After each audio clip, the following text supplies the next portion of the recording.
नमस्कार बच्चों, आपकी कक्षा 12वीं के पाठ्य पुस्तक आरोह भाग 2 के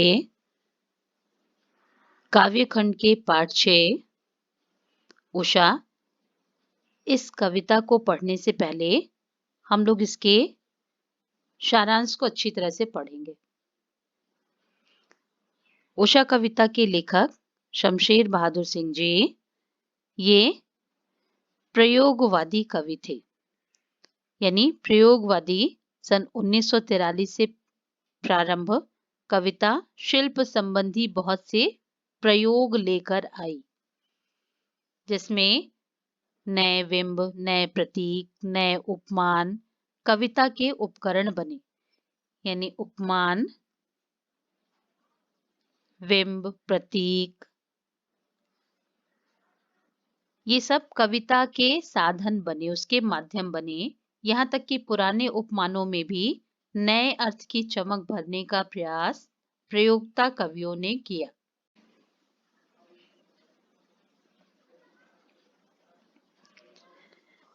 अपना आस पड़ोस कविता का हिस्सा बना, यानी जो भी हमारा परिवेश था उसे ही कवियों ने अपनी कविता का माध्यम बनाया और प्रकृति में होने वाला परिवर्तन मानवीय जीवन चित्र बनकर अभिव्यक्त हुआ।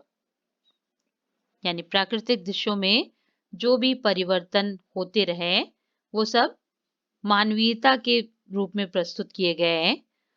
और प्रस्तुत कविता उषा, जो कि सूर्योदय के ठीक पहले के पल पल परिवर्तित प्रकृति का शब्द चित्र है। शमशेर जी ने ये एक ऐसे बिंबधर्मी कवि हैं जिन्होंने प्रकृति की गति को शब्दों में बांधने का अद्भुत प्रयास किया है। यह कविता भी उसका सर्वश्रेष्ठ उदाहरण प्रस्तुत करती है। कवि भोर के आसमान का मूक दृष्टा नहीं है, यानी आसमान में भोर में क्या क्या घटना चक्र घटित हो रहा है उसे कभी चुपचाप देखने वाला नहीं है, मूक दृष्टा नहीं है, बल्कि वह भोर की आसमानी गति को धरती के जीवन भरे हलचल से जोड़ने वाला सृष्टा भी है। इसीलिए वह सूर्योदय के साथ एक जीवंत परिवेश की कल्पना करता है जो गांव की सुबह से जुड़ता है। वहां सिल है, राख से लिपा हुआ चौका है और है स्लेट की कालीमा पर चाक से रंग मलते अदृश्य बच्चों के छोटे छोटे हाथ। यह एक ऐसे दिन की शुरुआत है जहां रंग है, गति है और भविष्य की उजास है, और है कालीमा को चीरकर आने का एहसास कराती उषा। अन्य शब्दों में कहें तो ये कविता एक तरह से आशा को प्रकट करती है, जीवन को जीने के लिए प्रेरित करती है। और कविता के सारांश को आप लोग बहुत अच्छी तरह से समझ लीजिए, जिससे आपको अभ्यास के प्रश्नों को भी करने में बहुत ही आसानी होगी। आइए अब इसके भावार्थ और काव्य सौंदर्य को देखते हैं। प्रात नभ था बहुत नीला शंख जैसे। शंख जो कि समुद्र में मिलता है और इसका रंग समुद्र का पानी जो होता है वो कुछ नीलिमा युक्त होता है, तो शंख नीला और ये पवित्रता का सूचक भी है। प्रातःकालीन यानी भोर भोर का जो आकाश है वो एकदम नभ यानी आकाश शंख की तरह नीला स्वच्छ दिखाई दे रहा है। भोर का नभ यानी सुबह सुबह का आकाश। आकाश क्षण क्षण कैसे परिवर्तित हो रहा है उषा काल में, उसका इसमें कवि ने चित्रण किया है विभिन्न बिंबों के माध्यम से, उपमानों के माध्यम से। और कैसे लग रहा है कवि को? भोर का नभ, राख से लीपा हुआ चौका। प्रातःकालीन सौंदर्य को कवि गांवों के सहज दिनचर्या से जोड़ते हुए इसे बता रहे हैं। राख से लीपा हुआ चौका, यानी प्रातःकाल जैसे गांव में महिलाएं चौका यानी वह स्थान जहां वो भोजन बनाती हैं, उसे उन्होंने राख से पवित्र कर दिया है। उस राख से लीप करके उसे पूरी तरह से कीटाणु रहित कर दिया है, क्योंकि अग्नि को जलने से जो राख बचती है वो पूरी तरह से कीटाणुओं से रहित हो जाती है, और उससे उस चौके को लीपा गया है।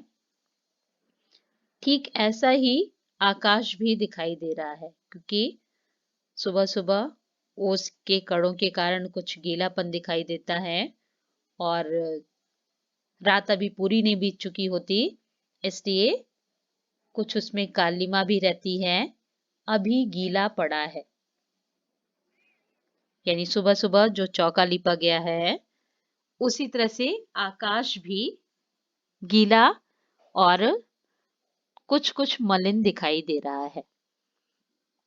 अब दूसरे उपमान के माध्यम से कवि उसे बहुत काली सिल जरा से लाल केसर से, और चौके को साफ करने के बाद महिलाएं मसाला पीसती हैं कोई भी सब्जी या व्यंजन बनाने के लिए, तो बहुत काली सिल जरा से लाल केसर से कि जैसे धुल गई हो। अब कवि को ऐसा लग रहा है कि जैसे आकाश सिल जिसमें मसाला पीसा जाता है उस पर लाल केसर से कि जैसे धुल गई हो, जैसे लाल केसर को पीसा गया हो।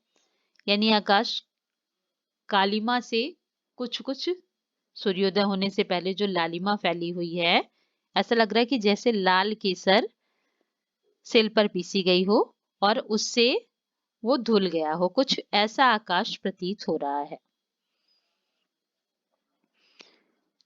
और क्या घटनाक्रम में घटित हो रहा है? स्लेट पर या लाल खड़िया चाक मल दी हो किसी ने। और सुबह सुबह बच्चे उठ करके अपने अध्ययन का कार्य कर रहे हैं, तो ऐसा लग रहा है कि जैसे छोटे बच्चे अपनी स्लेट पर उन्होंने लाल खड़िया चाक मल दी हो। काली स्लेट पर लाल खड़िया चौक उस पर मल दिया गया हो, जिस कुछ ऐसा ही भोर का आकाश दिखाई दे रहा है। एक के बाद एक बिंब का प्रयोग करते हुए अब कवि कह रहे हैं कि नील जल में या किसी की गौर झिलमिल देह, या फिर ऐसा प्रतीत हो रहा है जैसे कि नीले जल में, स्वच्छ नीले जल में